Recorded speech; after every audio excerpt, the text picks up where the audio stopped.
Čakanie na Boha. 31-dňová štúdia podľa Andrew Murraya.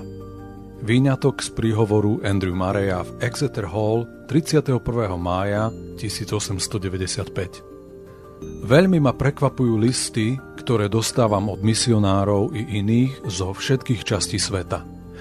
Títo zbožní mužovia a ženy svedčia o potrebe, ktorú cítia vo svojej práci. O potrebe hĺbšie a jasnejšie rozumieť všetkému, čím by Kristus mohol pre nich byť. Zhliadnime k Bohu, aby zjavil seba samého uprostred svojho ľudu takou mierou, ktorú si len málo kto uvedomuje. Očakávajme veľké veci od nášho Boha. Primálo času dávame čakaniu na Boha na našich konferenciách a zhromaždeniach. Či nie je ochotný napraviť všetky veci jeho vlastnými božskými spôsobmi? Dosiahol život Božieho ľudu svoj vrchol v tom, čo je Boh ochotný pre nich urobiť? Určite nie. Chceme na neho čakať a odložiť svoje skúsenosti, akokoľvek môžu byť požehnané. Náš koncept pravdy, akokoľvek ho považujeme za zdravý a podľa písma. Naše plány, akokoľvek potrebné a vhodné sa zdajú.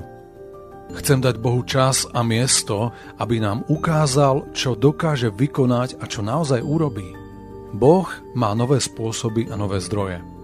Dokáže robiť nové veci, veci nepočuté a veci skryté. Rozšírme svoje srdcia a neobmedzujme ho.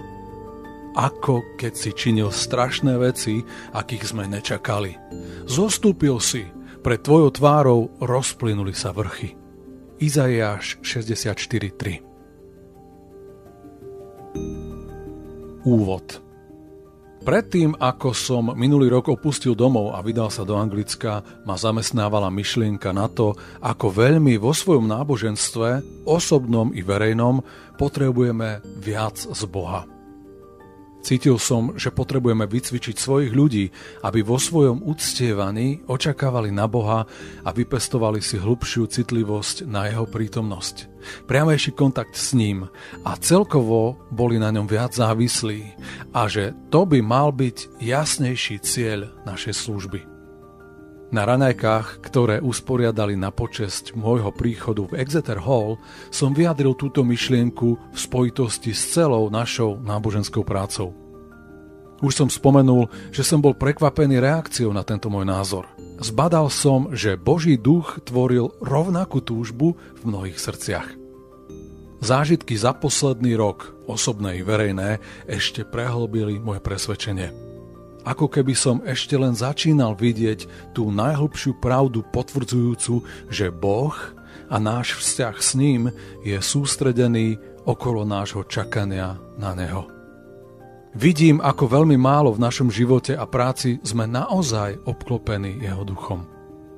Nasledujúce strany sú výsledkom môjho presvedčenia a túžby nasmerovať pozornosť celého Božieho ľudu na ten jediný ohromný liek na všetky naše potreby. Viac ako polovica z týchto bodov bola napísaná na lodi. Obávam sa, že trochu nesú známky neotesanosti a unáhlenosti. Keď sa k ním vraciam, mám pocit, že by som ich mal prepísať. Ale to teraz nemôžem, takže ich vysielam s modlitbou, aby ten, kto tak rád používa to chatrné, na ne dal svoje požehnanie. Neviem, či sa mi podarí vtesnať do pár slov, čo je tým najdôležitejším, čo sa potrebujeme naučiť. V poznámke o Williamovi Lowovi na konci tejto knižočky som niečo z toho spomenul. Ale to, čo chcem povedať tu, je toto. Obrovským nedostatkom nášho náboženstva je, že nepoznáme Boha. Odpoveď na každú sťažnosť o slabosti a zlyhaní, posolstvo pre každé zhromaždenie či konferenciu, kde hľadáme vyučenie ohľadom svetosti, by mala byť jednoducho. O čo ti ide? Či nemáš Boha? Ak naozaj veríš v Boha, on všetko napraví. Boh je ochotný a schopný skrze svojho svätého ducha.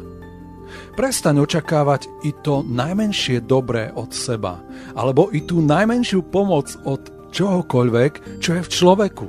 A poddaj sa bez výhrad Bohu, aby v tebe pracoval. On pre teba spraví všetko. Zdá sa to byť také jednoduché. Avšak poznáme tak málo z tohto evanjelia. Hanbím sa, keď posielam tieto nedokonalé zamyslenia. Kladiem ich jednoducho na lásku mojich bratov a môjho Boha. Kiež ich on sám použije na to, aby nás všetkých pritiahol k sebe a naučil nás v praxi a skúsenosti požehnanému umeniu čakania iba na Boha. Keby sme len dokázali získať správny pohľad na to, aký vplyv to môže mať na život strávený nie v myšlienkach či predstavách a úsilí, ale v moci Ducha Svätého, úplne očakávajúc na Boha.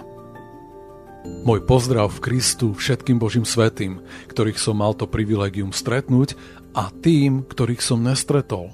Oddávam sa vám všetkým ako váš brat a služobník. Wellington, 3. marca 1896.